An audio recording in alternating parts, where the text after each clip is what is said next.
姊妹，見到大家分享都非常之熱烈，一定係好開心見到隔離嗰個係咪呢？好啦，同隔離嗰個講聲，我好開心見到你。我等咗成個禮拜就係想坐你隔離。阿利路亞，係啊，等咗成個禮拜就係希望你喺呢個地方見到弟兄姊妹一齊喺呢度聚集 ，Amen。因為只有一個目的就係一齊嚟到去敬拜神。好，如果大家都準備好嘅話呢，睇下你嘅手機係咪都準備好咯？校咗去靜音模式啦，或者係飛行模式，咁啊最好啦。先將如果你要喺個手機度 download 個周訊呢，先將佢預備好啦，就唔好容讓有好多嘅嘢騷擾大家。好，開始嘅時候呢，讓我哋嚟到去讀今個月嘅2節嘅經文。好，預備好嘅話，我哋深深咁吸一口氣，一齊讀出嚟啦。預備起，我要使他們有合一的心，也要將新靈放在他們裡面，又從他們肉體中除掉石心，賜給他們肉心。以西結書11章19節，阿們。好，一節新約嘅經文，大家都好熟悉㗎啦。預備起，凡事謙虛、溫柔、忍耐，用愛心互相寬容，用和平彼此聯絡，竭力保守聖靈所賜合而為一的心。以弗所書4章2至3節。兩節經文都係有一個主題係講合一，係啦，合一。咁咧呢個月就讓大家好好嚟到去試下背誦呢兩節經文咯。我相信第二節咧，大家都起碼背到90%噶啦。咁咧第一節舊約嘅經文咧，大家就努力一啲咯。下個禮拜開始咧，我哋就嚟到去背誦啦。好，有幾個嘅報告。預苦期過咗啦，咁啊，相信大家都會有喺你嘅生活降一級裏邊咧，有做一啲嘅。我想儲蓄啦，即係留咗一啲，即係我哋嘅，即係為咗呢個捐獻啦，有一啲嘅奉獻嘅。咁下個禮拜咧，就請大家咧就帶翻嚟，我哋會喺奉獻嘅時間就會有一個特別嘅奉獻。咁你可以喺將你嘅預苦期裏邊所有留咗嘅捐獻咧，就可以喺下個禮拜帶翻嚟，就擺落個奉獻箱裏邊啦。然之後下一個喺5月嘅第2週星期日當日咧係母親節嚟嘅。我哋仍然都有喜樂嘅烈火祭壇，都係2點半開始，亦都邀請大家嚟到去參與，讓我哋一齊咧繼續喺神嘅殿裏邊去祈禱、去敬拜。最後一個嘅報告就係嚟緊5月咧有一個祈禱2嘅工作坊，就係如何聆聽上主的聲音。咁咧就係由 Sandra 牧師教嘅，但地點咧就會喺座堂，係逢星期5晚嘅。7點9到去9點半，一共有6堂嘅，咁都好鼓勵大家嚟到去參加咧，因為呢個課程真係非常之正嘅，同埋咧我哋真係認識我哋點樣去聆聽神嘅聲音啦，可以擴張我哋嘅境界，亦都讓我哋更加知道咧點樣可以同神去連結。所以請大家留意嚟到報名啦，而家咧可以去即係如果想報名嘅話咧，可以同阿 Van 去報名啦。個費用咧係20蚊嘅，咁詳情嘅話咧，你哋可以留意翻周信。好，今日嘅報告就到呢度啦，大家預備好嘅話，我哋準備我哋嘅心嚟到敬拜咯。哈利路亞，各位弟兄姊妹早晨，各位弟兄姊妹早晨。早晨。係啦，想請大家一齊起立，我哋懷住歡慶嘅心去到主面前敬拜讚美佢。我哋一齊嚟有個宣告。主耶穌，主耶穌基督，你已經復活了，你的名配得稱頌，我們要讚美你。Amen，哈利路亞，我哋一齊嚟敬拜讚美我哋嘅主。Amen，哈利路亞。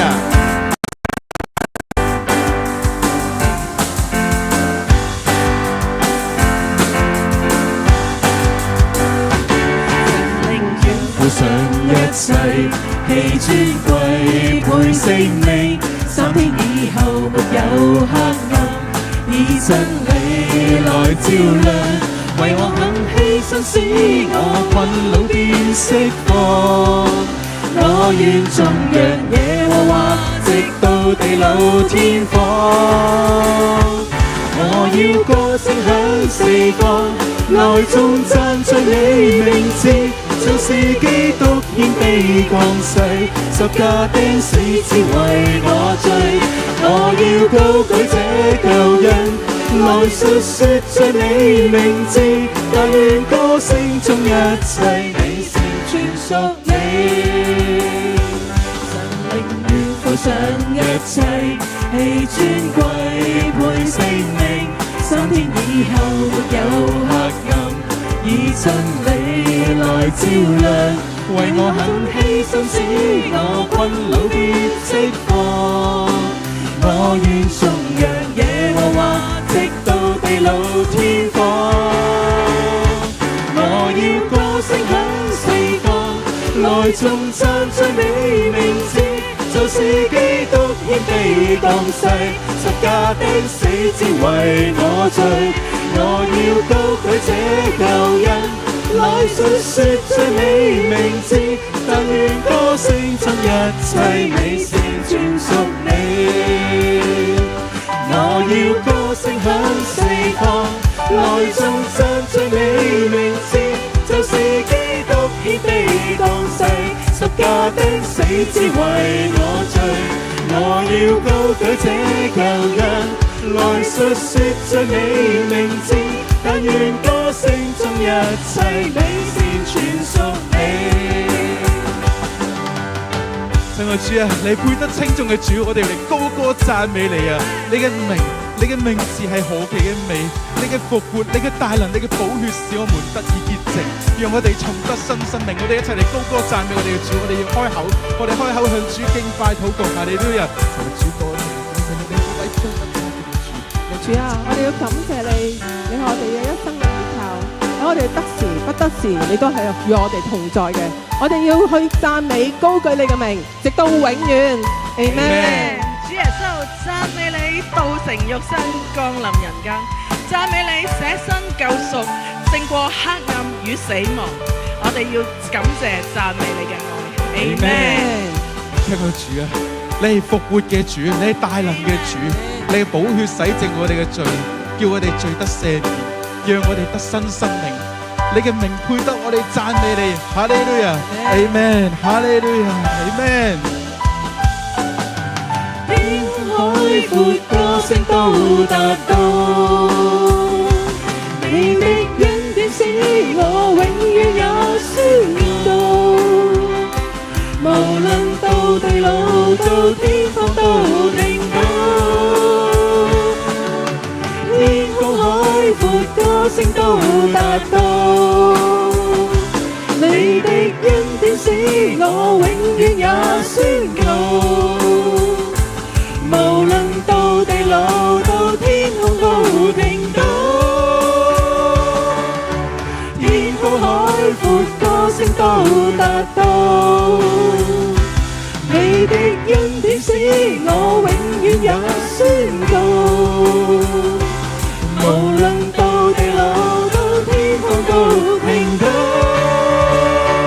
我要歌聲響四方，來頌讚在你名字，就是基督獻卑降世，十架釘死只為我罪。我要高舉這救恩，來述說着你名字，但願歌聲中一切美善全屬你。但願歌聲中一切美善全屬你。我哋將最大嘅掌聲俾我哋嘅主，哈利路亞，哈利路亞。主你嘅名配得稱頌，哈利路亞，哈利路亞。Amen。你嘅愛使我哋不再喺黑暗裏邊，哈利路亞。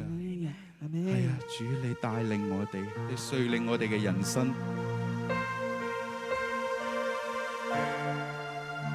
即係話我哋有時候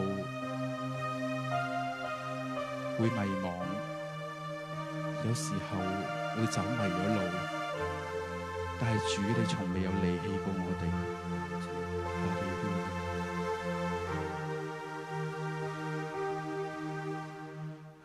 主你嘅愛就係咁大，你是愛，你對我的愛從沒改，沒有因歲月改變，沒有因我最生厭，我呼喊你名字，你笑臉向着我，你一次又一次。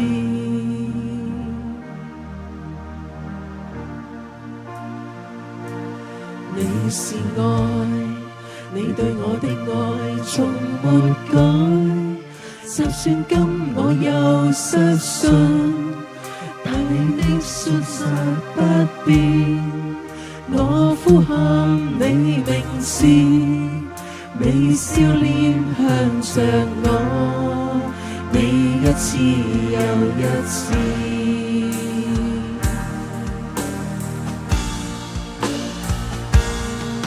有你愛我，讓我知道我是存在。有你愛我，讓我知道我重要。有你愛我，讓我知道我是人被珍惜的一個，讓我知道你是愛。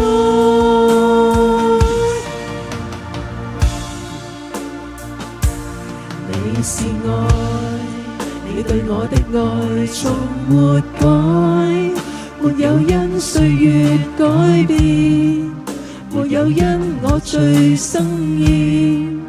我呼喊你名字，你笑臉向着我，你一次又一次。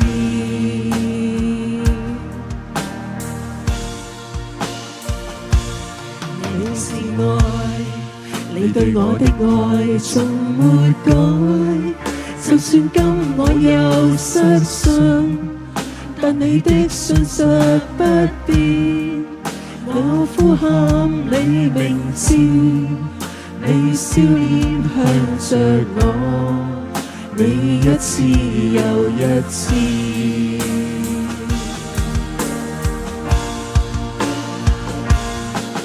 有你愛我，讓我知道我是存在。有你愛我，讓我知道我重要。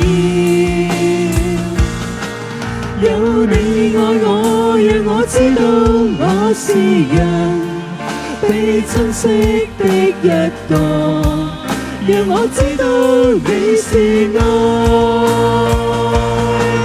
有你愛我，讓我知道我是存在。有你愛我，讓我知道我重要。有你愛我，讓我知道我是人被珍惜的一個，讓我知道你是愛。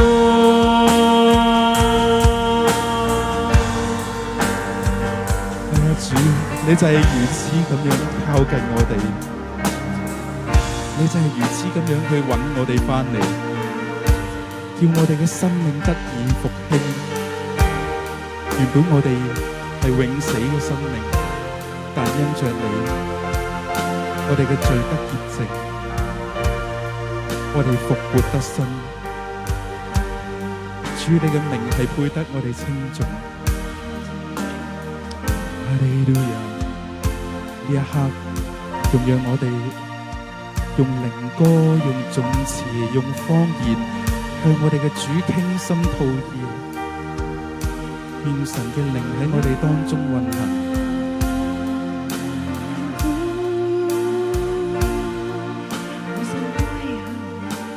歸向你，從真理，我的主，歸向你，我心歸向你，從真理，我的主，歸向你，我心歸向你。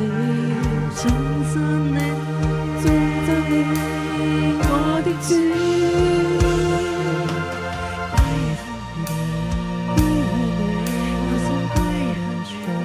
心歸向你，熱烈頌讚你，熱烈頌讚你。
存在，有你愛我，讓我知道我重要。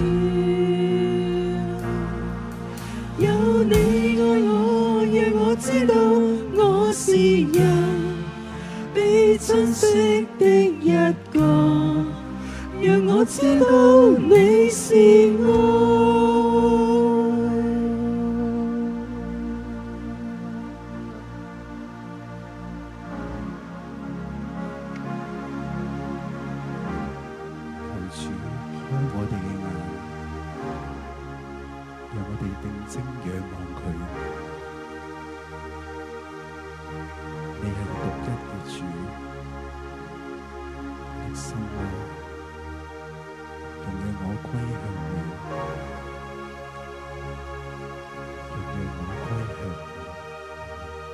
睜開我眼，打開我心，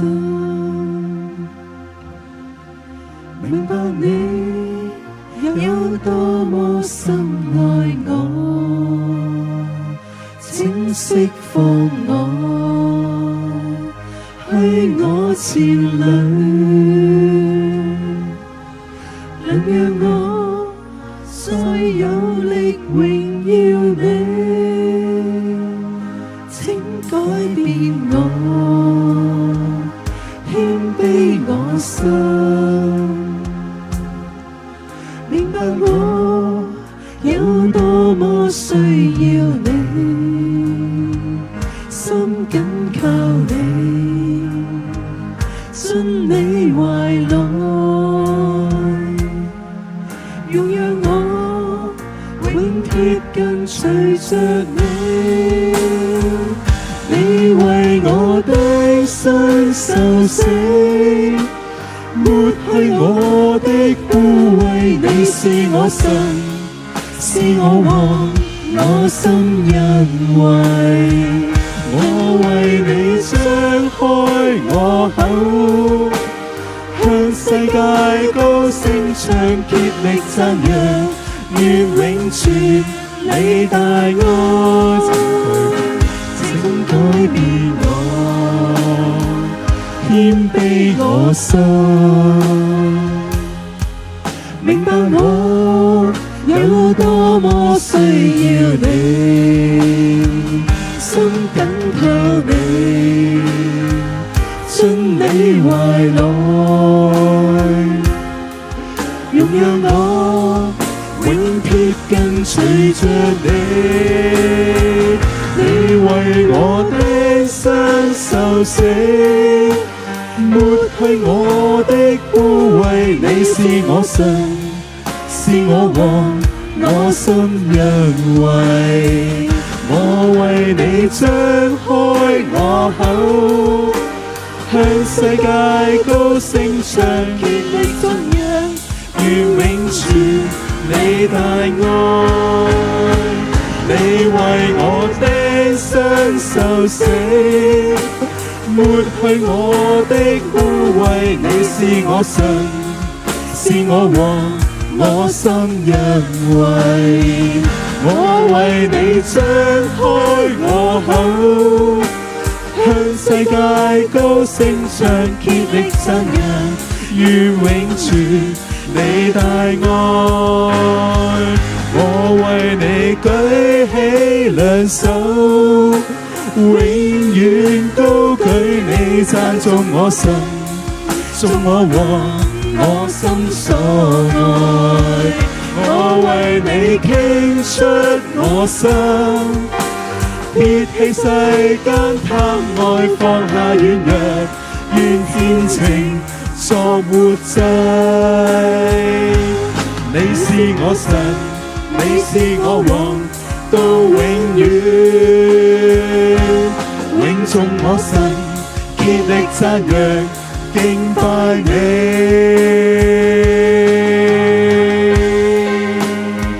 我哋將最大嘅掌聲俾我哋嘅主，哈利路亞，哈利路亞！主你係配受頌揚嘅主，你配得稱頌，哈利路亞，哈利路亞！我哋同心獻上感謝，哈利路亞，哈利路亞 ，Amen！ 各位可以請坐。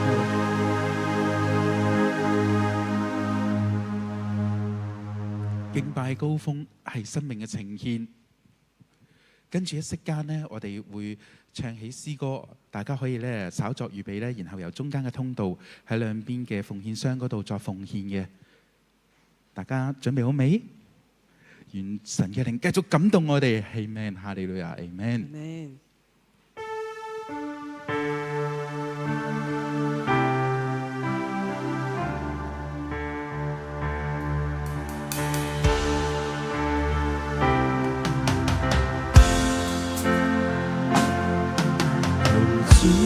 賜復興，賜火，求主賜聖靈火焰，燃燒教會，能得無窮力量，在這黑暗世代，能作你光輝。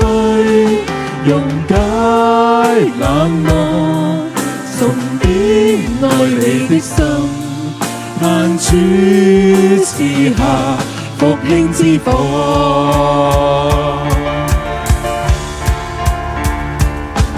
求主賜復興之火，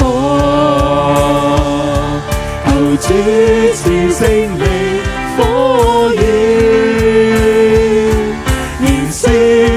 教會能得無窮力量，在這黑暗世代，能作你光輝，溶解冷漠，重點愛你的心，盼主賜下復興之火，燃燒教會能得無窮力量。在這黑暗世代，能作你光輝，溶解冷漠，重點愛你的心，盼主賜下復興之火。哈利路亞，哈利路亞 ，Amen， Amen， 哈利路亞！我哋一齊同心禱告。就主求主你保守我哋應間嘅聚會，求主你悅納我哋嘅奉獻，亦都求主讓傳道嘅講道，讓我哋嘅亮光得以照亮啊！親愛主，求主你幫助我哋明白你嘅道理，我同心禱告奉主名求 ，Amen。跟住落嚟，我哋俾最大嘅掌聲，我哋委聖傳道 ，Amen， 哈利路亞。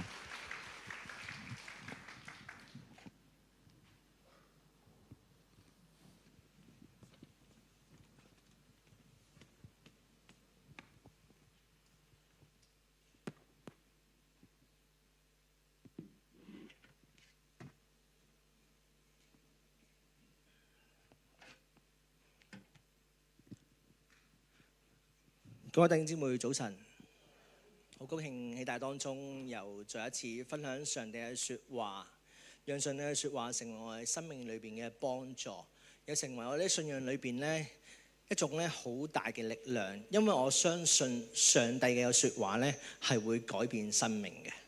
你有冇咁嘅相信呢？今日嘅信息內容嘅題目源於喺1月份呢，我喺座堂裏邊咧帶領嘅牧區啊，咁樣佢哋舉行家日啊。當日咧，我問在場嘅弟兄姊妹一條問題，我問佢哋：你覺得禱告會帶嚟乜嘢？我將佢哋分為5個人一組，叫佢哋揀3個最重要嘅答案啊。禱告會帶嚟啲乜嘢？我叫佢揀3個最重要嘅答案。大家你想唔想知道佢哋嘅答案係啲乜啊？想定唔想啊？唔想我就唔使講噶啦，係咪？想啊，係咪？咁樣我叫佢哋即係揀3個答案啊！而家你都可以諗一諗喎。其實禱告會帶嚟啲咩咧？你得3個，如果你揀嘅答案係啲乜嘅答案咧？好嘛？好啊，我哋睇下啦。佢哋嘅答案係最多人答嘅答案咧，係講緊咧禱告咧帶嚟醫治啊！最多人答嘅答案，跟住之後咧有個答案比較特別嘅，佢咧禱告咧帶嚟偉成啊！我叫石偉成傳道啊嘛，佢話俾我聽佢解釋咧，佢講咧話禱告咧會帶嚟咧偉大嘅成就，所以佢咁講。咁啊，禱告帶嚟轉化啦，禱告帶嚟安慰啦，禱告帶嚟改變啦。你睇下，其實啊，禱告咧可以咧帶嚟咁多嘅嘢，呢個會唔會都係你嘅答案啊？禱告會帶嚟啲乜啊？如果係，我想問下在場嘅大家第二個問題，咁多嘅好處，呢個即係PPT 裏邊講咁多嘅好處，其實我哋親身經歷過幾多樣呢？你有冇親身經歷過禱告帶嚟醫治呢？你有冇親身經歷過禱告帶嚟安慰呢？你有冇親身經歷過禱告帶嚟力量呢？其實禱告重要，我哋返去教會一段時間，我哋都會知道㗎，但好可惜，知道唔等於經歷到。如果未經歷到，我哋又少咗一份嘅真實嘅感受，就會相信得好有保留啊！禱告係咪真係會醫治我哋㗎？最終將禱告停留咗喺一個知識嘅層面裏面。而家問題就嚟啦，當我哋冇去經歷禱告，我哋就少咗一份本來可以領受嘅福氣。但係咁嚴重嘅，如果一班基督徒、一間教會長期唔經歷祈禱，教會同埋基督徒嘅生命都會面臨一種嘅危機，叫做無聲嘅屬靈危機。呢種無聲嘅屬靈危機最可怕嘅地方係啲乜啊？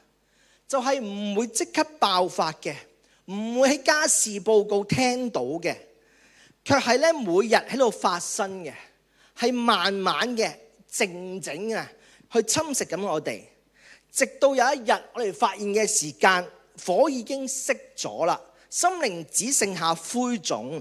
呢種危機，我覺得主要有2個情況。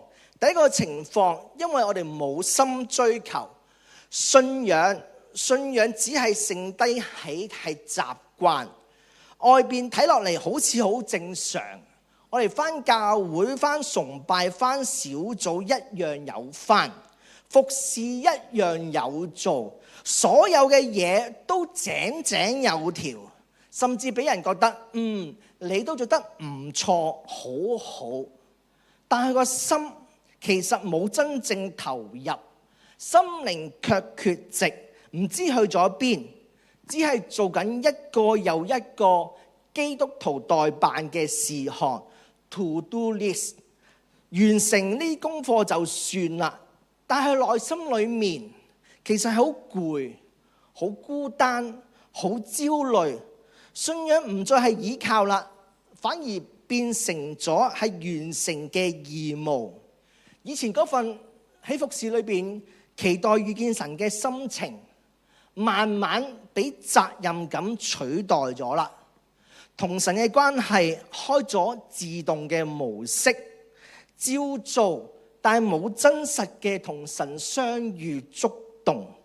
結果係啲乜啊？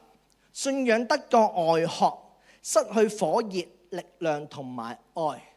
第二種情況叫做冇力追求，渴望突破卻提唔起勁，面對工作嘅壓力、家庭嘅責任、人生嘅選擇，靈裏面已經用盡晒電啦，揾唔到任何嘅燃料，對腳已經唔聽話啦，只係撐住過日子。有時唔期待神嘅帶領，唔再為神發夢，諗上帝對我嘅呼召，只係求安逸平靜，生活活得冇出事就算啦。頭先講嗰個係冇心追求，係自動模式。而家冇力追求，我哋嘅信仰又開始進入咗個慳電模式，最低限度嘅屬靈運作就夠用就算啦，唔求突破。信仰從奔跑變成維持。以前佢祈禱，佢咁樣祈禱嘅，主啊，求你用我。而家祈禱嘅，主啊，你唔好再搞我。結果係啲點啊？靈命停滯，失去突破同埋活力，信仰變得沉悶冇力。弟兄姊妹，或者今日你坐喺度聽下呢兩點，心裏面都有個聲音話俾你聽，呢個唔係你咯。其實呢個可能就係我哋，真係我，或者弟兄姊妹，我哋覺得真係好攰啊！我哋好想揾翻呢團火，但係真係起唔到身啊！面對呢份屬靈嘅疲乏同埋停滯，我哋好多時第一個反應就係，一定係我太忙啦，最近壓力太大啦。等我狀態好翻啲，我就會好翻噶啦。我哋成日覺得，只要環境好啲，工作少啲，小朋友聽話啲，老婆講少啲，唔係我老婆啊，壓力細啲，我哋嘅熱心同埋生命就會自然恢復，我哋嘅禱告嘅自然就會有翻火。但係我哋可以喺度諗一諗，問一問自己，呢個想法有冇問題？係唔係真係咁嘅呢？殘酷嘅真相，環境永遠唔會完美㗎，工作永遠唔會突然唔忙㗎，家庭嘅責任會越嚟越多，社會嘅節奏就會越嚟越快。如果我哋永遠要等一個完美嘅狀況同埋呢個時機嘅時間嚟親近神嘅時間呢，我哋寄託靈命復興，寄託喺等環境變好之上呢，就好似你等個風浪停咗你先去開船，等啲空氣咧完全乾淨你先呼吸一樣。大家會想到結果係點啊？我哋可能一面等一面枯乾，一路等一路消耗，一路窒息。環境永遠唔會完美㗎，但係我想講，神永遠等你嘅。環境永遠唔會完美嘅，但係神一直在等你。弟兄姊妹，講到呢度嘅時間，我哋已經知道忙碌只係症狀，環境並唔係最大嘅問題。咁真正令我哋變得冇心冇力，到底係啲乜？答案係我哋靈命嘅連結斷咗，我哋生命入邊嗰條同上帝連結嘅線斷咗，特別係講緊同上帝禱告呢條線，即係靈命失聯，以致我哋嘅靈裏邊好枯乾咗。正如一個牧師咁講，佢咁樣分享，佢話禱告係靈命狀況最重要嘅證據。佢佢咁講，禱告係靈命狀況最重要嘅證據。當禱告熄滅，關係就會衰退；當禱告燃起，復興就會臨到。我好怕一樣嘢，弟兄姊妹，我哋忘記咗信仰唔係一份責任，而係一段關係。如果我哋冇溝通冇互動，最後都會慢慢枯乾。好似婚姻冇咗溝通會疏離，親子冇互動會有隔膜，友情冇相處會轉淡，信仰冇禱告一定會枯乾。所以好重要嘅關鍵唔係等我哋有力先係去禱告，而係禱告嘅時候我哋先會得返力量，唔係等我哋嘅心預備好佢先去親近神，而係我哋親近神嘅時間，我哋嘅心先會被預備。所以真正核心嘅問題喺一個永遠唔會停嘅忙碌生活裏面，我哋要重建一個真實嘅有生命嘅有力量嘅禱告生活，一種唔係責任，唔係程序，而係靈命嘅呼吸，內心嘅力量來源同復興嘅起點。因為真正嘅復興唔係由環境開始嘅，而係由個人禱告開始嘅。大家記住，禱告就係令靈命枯乾嘅心靈再一次燃點火焰嘅地方。當今日去講復興嘅時間，復興嘅聖經裏邊嘅字義嘅意思話俾我哋聽。講到復興，我哋一定要先問聖經究竟點講復興？喺靈風再起時一書指出，聖經原文入面有4段經文嘅重要動詞都同復興呢個字根緊緊相連。我哋睇下呢幾個字係咩字啊？第一段經文詩篇51篇第10節嗰個重生呢兩個字，個意思就係復興咧係可以令到跌低咗嘅人可以企翻起身。第二個意思喺詩篇104篇30節，呢個字嘅意思更換為新。更換為新嘅意思就係舊嘅可以變成新。第三段經文係以賽亞書61章4節，佢話重修嘅意思，重修嘅意思係爛咗嘅嘢可以再一次起翻身。第四個意思係復生，復生嘅意思就係翻去同神親密嘅日子。弟兄姊妹，如果復興有呢4個意思，邊一個字邊一段經文最觸動你個心呢？曾經帶領美國大復興嘅芬尼牧師咁樣定義，復興係基督徒重拾起初嘅愛，令教會重新火熱，令人再一次專注神嘅命令。簡單嚟講，復興就係神親手翻新生命，叫跌低嘅再起身，叫舊嘅變新，叫冷漠嘅被燃燒，叫疏遠嘅再一次同上帝親近。盼望我哋嘅生命常常祈禱，主啊，復興我。今日喺聖經中有咩經文去講到復興嘅提醒呢？今日我揾到一段經文，就係歷代志下7章14至到15節，揾到我一齊讀啊！這稱為我名下的子民，若是自卑禱告，尋求我的面，轉離他們的惡行，我必從天上垂聽，赦免他們的罪，醫治他們的地。我必睜眼看，側耳聽，在此處所獻的禱告。雖然經文冇直接寫復興呢個字，但歷代嘅解經家一致認同呢段經文其實係講緊復興嘅核心元素，俾我哋睇到復興一條好清楚嘅出路。喺經文嘅背景啊，喺經文嘅背景係咁講嘅。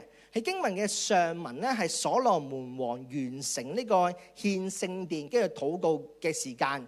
夜間上帝同佢顯現，去提醒所羅門，同佢講話：如果啲百姓咧犯罪咧，出路唔係靠政治，唔係靠軍事，唔係靠經濟環境改善，而係呢段經文係要靠人嘅心再次轉向神，你先有得個方法令到啲再一次被改變、被得醫治。所以呢個背景就係咁講，而道出咗呢段經文裏邊嘅核心。復興禱告嘅起點係需要自卑。這稱為我名嘅子民係邊一個啊？係牧師、傳道、區牧、組長，定係屬靈啲嗰班人啊？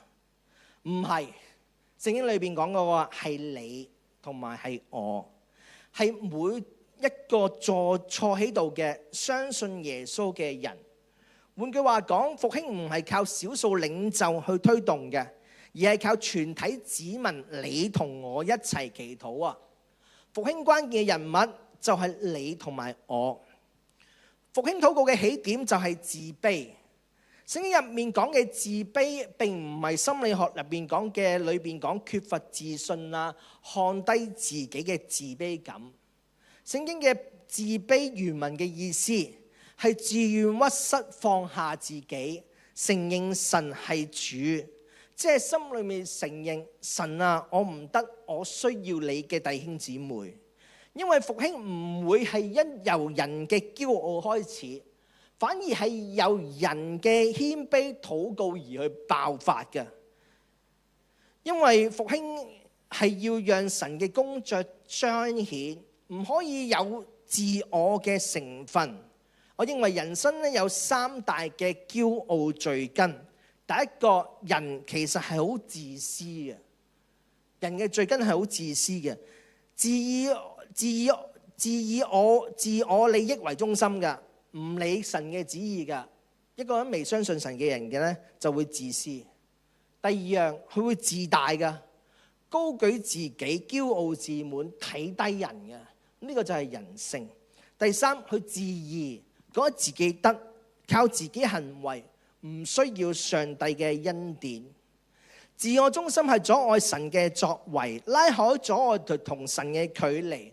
當人想控制、想靠自己、想做主嘅時間，神嘅靈就冇辦法運行，唯有謙卑先能夠打開我哋同神嘅通道。所以復興嘅第一步就係放低我哋自我，要自卑屈膝，承認需要神。我哋認真去禱告。復興唔係由等人推動嘅，復興係由你由我開始燃起嘅。呢段經文又話俾我哋聽，復興禱告嘅行動有兩個。復興唔係一個氣氛，唔係一個活動，或者聽兩篇道等等。復興係神嘅同在，所以經文講到有兩個行動。第一個係尋求神嘅面，第二個係轉離惡行。呢兩個加埋嚟就係復興禱告嘅行動啦。第一個尋求神嘅面，尋求原文嘅意思係用盡全力去專心去尋求，急切渴慕，呢個就係尋求啦。神嘅面代表神嘅同在，換句話說就係尋求神，用盡全心渴慕神嘅同在，唔係半心半意嘅復興。講到尋求神嘅面，弟兄姊妹，神嘅同在唔係抽象嘅觀念啊，亦即係聖靈嘅臨在，係一個真實嘅經驗嚟噶。有一位我好尊重嘅屬靈前輩，神學院院長劉達芬博士咁講，佢有呢個睇法，再加上喺教會裏邊咧，我帶領靈徒嘅經驗裏邊咧，綜觀我睇到弟兄姊妹咧，對於聖靈咧有四個呢個唔同嘅態度。佢對於聖靈嘅態度，你有邊四樣呢？第一樣嘢，第一種人呢，去拒絕聖靈嘅，佢完全抗拒啊！呢一種人呢，係呢種弟兄姊妹係最危險啊！呢種就係當時咧嘅猶太人就係咁啦，佢哋拒絕聖靈嘅，佢哋拒絕神所派嘅先知去到佢當中咧，去差遣去同佢哋講説話，甚至乎會殺嗰啲嘅先知啊！所以咧呢班人咧係冇辦法去經歷聖靈嘅。第一種人就係咁啦。第二種人不歡迎聖靈，怕失控啊！呢個好普遍㗎。有啲人咧未去到抗拒，但係心裏面咧唔歡迎聖靈㗎，因為怕失控，怕上帝嚟嘅時間咧打破咗咧佢熟悉嘅氣氛啊！佢怕咧聚會流程咧被搞亂啊！結果係聚會好安全，但係冇能力；流程冇破口，但係生命冇突破。呢個係第二種態度嘅人。第三種態度嘅人係點呢？有限度嘅歡迎聖靈，歡迎神嘅禮物，但係唔歡迎神嘅。呢個係常見嘅情況。有啲人會講：聖靈你嚟啦，但可以俾我哋好多嘅禮物、恩賜、祝福。呢個情況係歡迎神嘅手，係恩賜，唔係歡迎神自己啊。某個程度可能係利用緊聖靈，唔係敬畏聖靈。呢個係第三個情況。第四個情況係點呢？呢種人呢，就係真正歡迎聖靈啦。真正歡迎聖靈嘅意思係咩啊？係俾佢掌權，唔係歡迎佢能力咁簡單。歡迎佢掌管教會、掌管聚會、掌管生命。大家知唔知道聖靈臨在唔止係祝福，會帶嚟啲咩啊？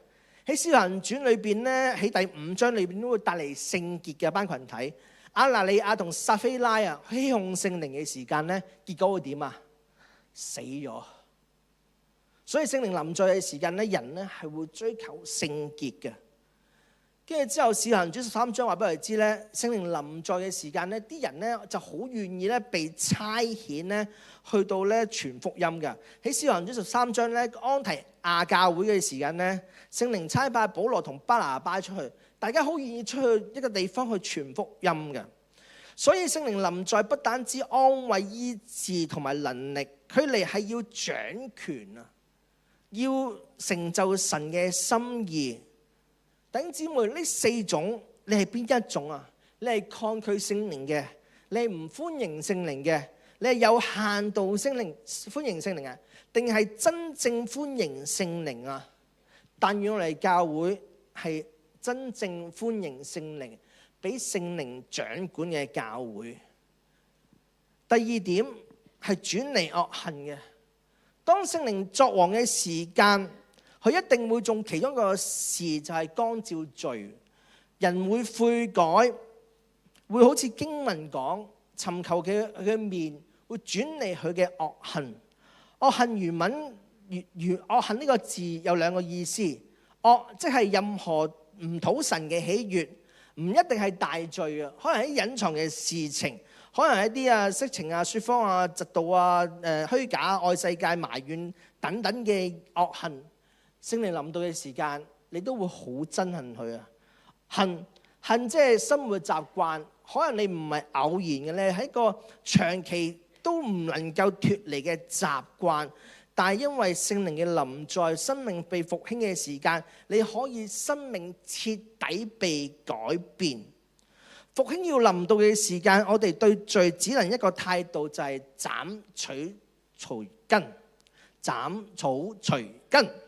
係啦，所以盼望我哋真係祈求渴慕聖靈改變我哋嘅生命。2個重要嘅行動，如果尋求神嘅面，就係打開門嘅時間。咁轉離惡行咧，其實係對我哋生命嘅意思咧，就係將啲垃圾搬走，讓神可以同你有一個親密嘅關係，讓神可以同你嘅生命再一次連結。呢個就係嗰2個重要嘅行動。復興禱告嘅應許係啲咩啊？弟兄姊妹，當我哋願意謙卑禱告、尋求悔改，神親口應許嘅，我必從天上垂聽，赦免你們嘅罪，醫治你們嘅地。我必睜眼看，側耳聽此處的禱告。我必呢個2個字唔係建議，唔係可能，係神應許嘅行動。復興有3個應許，佢必垂聽。垂聽原文嘅意思係上帝會彎低身，主動聆聽，好似父母去彎低身聽小朋友講嘢，每一個禱告神都願意聽，而且係用行動嚟回應嘅。所以我哋生命上裏邊神有咁嘅應許。第二個應許係必赦免。赦免嘅意思就係我哋以往好多罪隔絕，阻礙咗一埲牆，但係神呢度講話我必赦免，即係神會親自會拆走咗你同上帝之間嘅攔阻，重新再一次接納你，再一次同佢重新嘅開始。第三，佢嘅應許必醫治。喺舊約講醫治土地咧，係咧上帝都會指住啲瘟疫啊、災難啊，擊倒嗰啲蝗蟲啊，叫國家恢復祝福啊。如果今日新約嚟講嘅時間，神會醫治我哋嘅生命，會修復嗰破碎嘅關係，會安慰我哋被壓傷嘅心，甚至會醫治教會被冷漠。弟兄姊妹，唔知你覺得你而家嘅生命會唔會覺得殘殘地啊？婚姻好似裂緊，家庭成日爭吵，情緒成日翻騰混亂，靈命好似死咗火。但係神同我哋講，當我哋咁樣去追求復興嘅時間，上帝親口講：我必醫治。你願意轉向上帝一小步，上帝必轉向你一大步。進入應許復興禱告嘅起點，可以由今日開始。復興係一個由一個生活中裏邊一個真誠禱告嘅開始。但係我想要提一樣嘢，我哋要平衡嘅禱告唔係逃避責任嘅理由，唔係做事唔做事嘅藉口。真正嘅禱告係會帶來踏出行動、計劃、順服、改變。因為禱告唔係代替行動，禱告反而係引導我哋行動。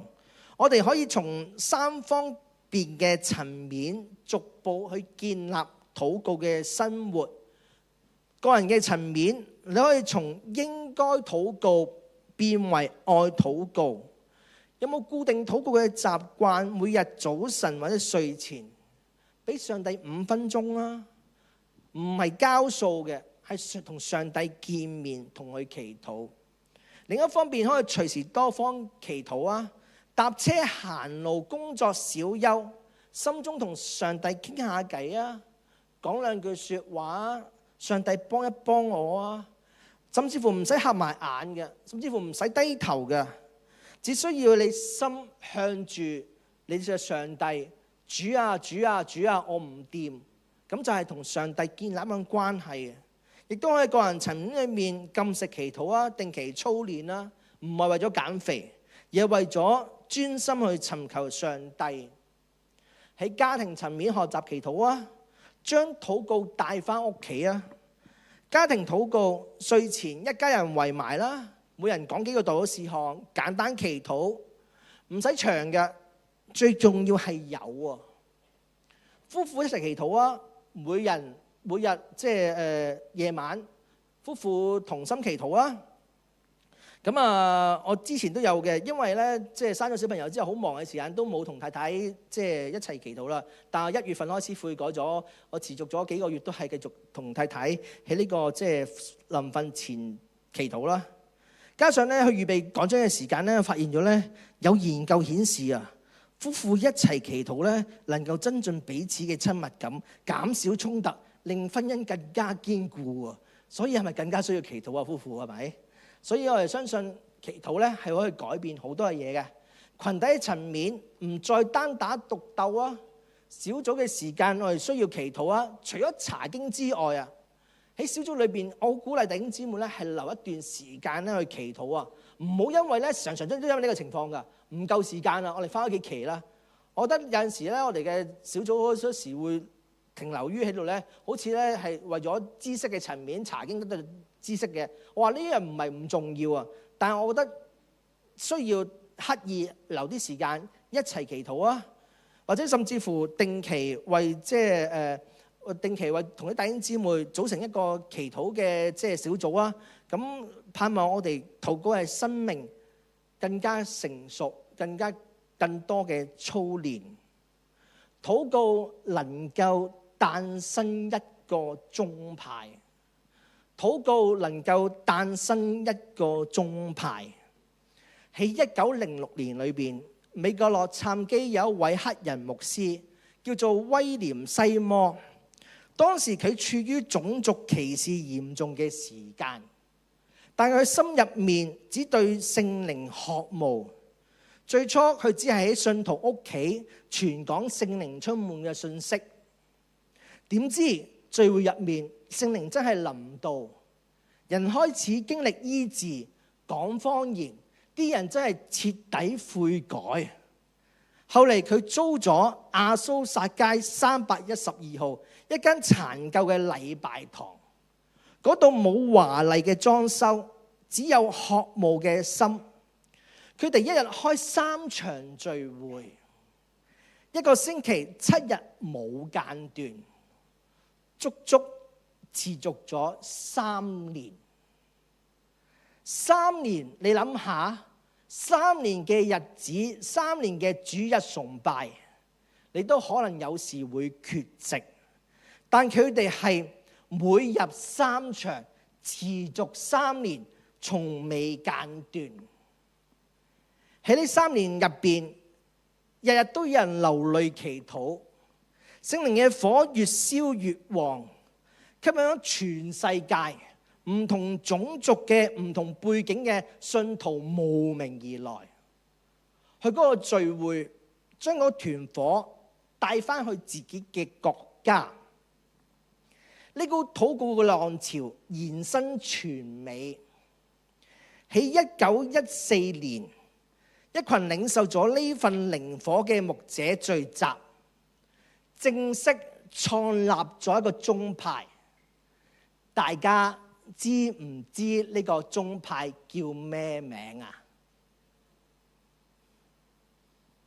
大家聽住啊！呢個宗派叫做神召會啊！請幫我同隔離嘅弟兄姊妹講，建立咗一個宗派叫神召會啊！大家坐喺度，知唔知我哋嘅宗派叫咩名啊？神召會啊！成為今日全球最具影響力嘅5旬宗教會之一，信徒遍佈全世界各地。亞蘇撒街大復興嘅起點，只係有一班人喺一間破爛嘅禮拜堂做啲咩啊？肯跪低，肯祈禱，肯尋求神嘅面，從來唔係人嘅計劃嚟嘅，而係持續唔間斷嘅禱告。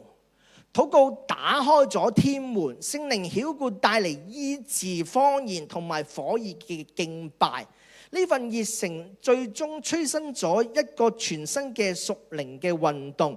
神召會嘅成立就係喺禱告浪潮結出嚟嘅果子。呢段歷史提醒我哋，復興從來唔係偶然嘅，只要有真實嘅禱告，就必然帶嚟更新。請敬拜隊上台預備啊！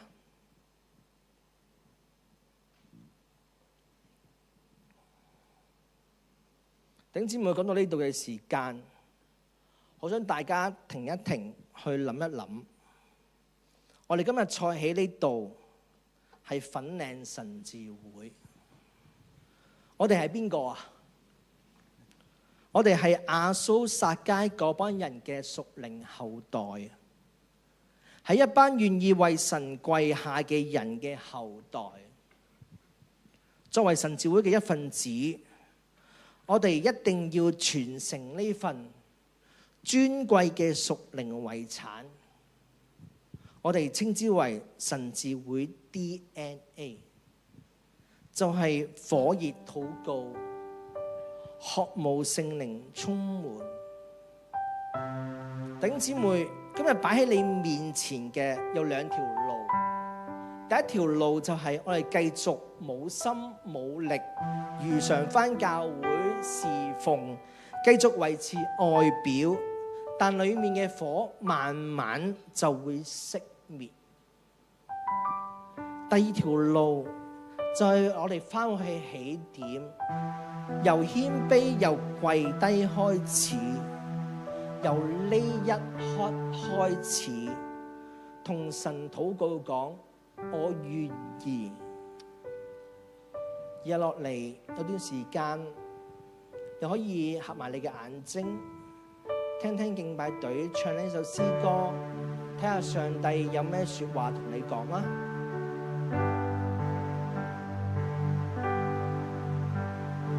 我們是你的百姓，主你是我們的神，用讚美打開城門，來預備你救恩的道路。呼喊吧，神的百姓，呼喊吧！耶和華已將這城交給我們，讓讚美的聲音不停息，如同大水淹沒丘地。呼喊吧，神的百姓，呼喊吧！耶和華已將這城交給我們，讓禱告的聲音不歇息，直到我們看見復興。繼續閉上你眼睛。其實我心裏面有一個渴望，渴望我哋唔係只係點頭話係啊，知道禱告好重要，甚至乎只係教導人禱告嘅重要。我真正嘅渴望係我哋整間嘅教會真真正正去經歷禱告嘅真實，因為我相信當一個人實踐禱告嘅心會被甦醒，當一個家庭一齊祈禱嘅時間，佢哋屋企嘅屬靈氣氛會被改變。當間教會同心合意祈禱嘅時間，屬靈氣氛會被反轉。當一個群體為城市祈禱嘅時間，復興就會臨到。呢啲唔係口號，係歷史，亦係我哋呢個宗派親身走過嘅路。所以我好盼望有一日，你可以好真誠咁同我講，偉成傳道啊，我因為禱告經歷醫治，我因為禱告家庭關係被修復，我因為禱告心入面得返力量，我因為禱告真係見到神蹟。盼望我哋係一班愛禱告嘅群體。以後嚟嘅時間，想邀請大家起立，我哋會先唱呢首回應嘅詩歌，跟住我哋一同咧為着3件事去祈禱。第一件事情就為着自己祈禱，第二件事情就為着小組祈禱，第三件事情為着教會嘅祈禱。我哋先去唱呢首回應嘅詩歌，我們是你的百姓。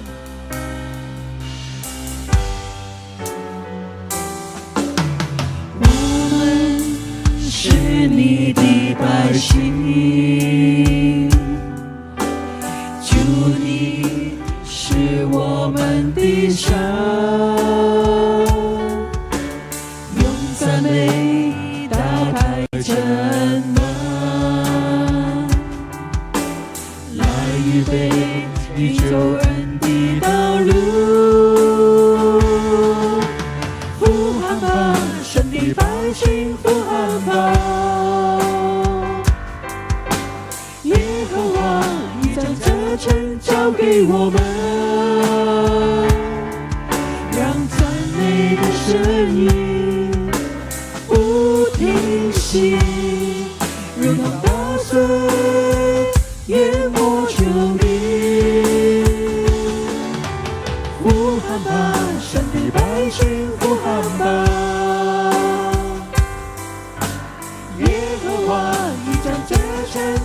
给我们，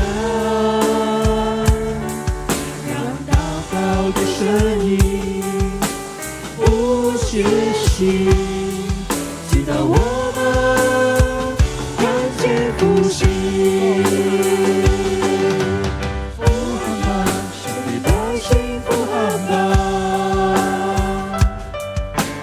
耶和华，你将这城交给我们，让赞美的声音不停息，直到大声淹没丘陵。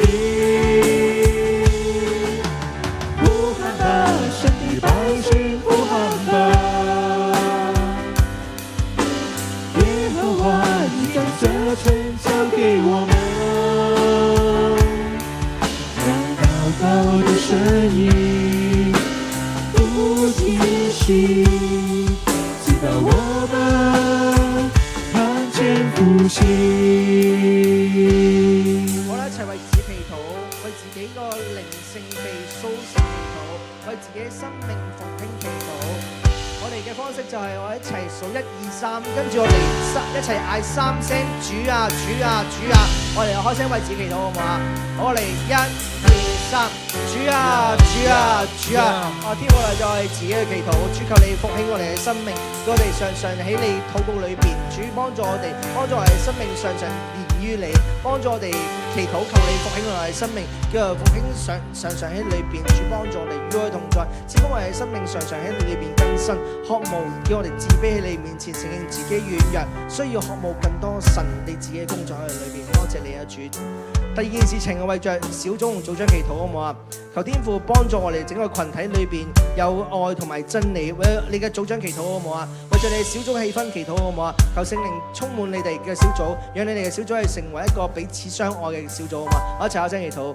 天父嚟咗小組嘅祈禱，求你都幫助我哋嘅小組，叫我哋能夠承載更多嘅人。我哋為咗我哋組長祈禱，求你都幫助我哋嘅組長，叫佢能夠承載更多嘅人，滿有愛心，滿有能力，賜福俾我哋嘅組長。求你與我哋同在，賜福俾我哋整個嘅教會，我哋都將我哋交託俾你。主，求你使用佢哋，多謝你，主讚美你，多謝你。好，第三樣嘢為着我哋教會祈禱好唔好啊？為你嘅牧者祈禱，為着你嘅教會同工祈禱，求主幫助佢哋常常有呢個愛神愛人嘅心，有一個屬靈嘅敏鋭，有意象，有方向。好，我哋一齊開聲為我哋教牧祈禱。俾多啲力啊！喺我哋面前，我哋主要將我哋每一個服侍嘅人交託俾你，求你讓整個教會裏邊能夠有一個屬靈嘅氣氛，幫助我哋，主要與我哋同在，帶領我哋，主幫助我哋，幫助我哋與我同在。多謝你與我同在。天父，我再一次將我哋弟兄姊妹交託俾你，求你幫助我哋係一班愛禱告嘅人，叫我哋禱告經歷我哋生命裏邊嘅復興，讓我哋經歷禱告真係帶嚟生命嘅醫治，讓我哋禱告真係帶嚟生命嘅改變。求你與我哋同在，為在每一個人，主幫助我哋常常謙卑去尋求你嘅面，常常去愛慕你自己嘅同在，歡迎你自己嘅臨在，幫助我哋帶領我哋。我哋為咗我哋嘅小組向你祈禱，求你保守我哋嘅小組裏邊能夠有彼此相愛嘅心，又為咗我哋組長嘅祈禱，求你幫助我哋嘅小組組長裏邊有從上帝而嚟嘅能力，俾佢滿有從你而嚟嘅愛心，滿有信心，去讓到我哋整個群體裏邊真係彼此相愛。因為主，我哋知道我哋有彼此相愛嘅心，仲人一啲未信嘅人就認到我哋係你門徒啦。求你與我同在，賜福教會嘅領袖，俾佢哋特別喺你裏邊，從你而嚟有意象、有方向、有能力，去帶領整個嘅教會，讓我哋教會成為一間愛神愛人嘅教會。我哋咁樣祈禱禱告係奉耶穌的聖名，阿門。我哋再一次唱副歌，呼喊吧。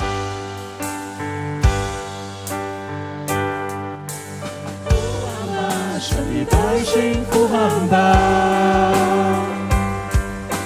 耶和華，你將這城交給我們，讓讚美的聲音不停息，如同大水淹沒丘陵。呼喊吧，神的百姓呼喊吧，你將這城交給我們，讓禱告的聲音不歇息，直到我們看全付清。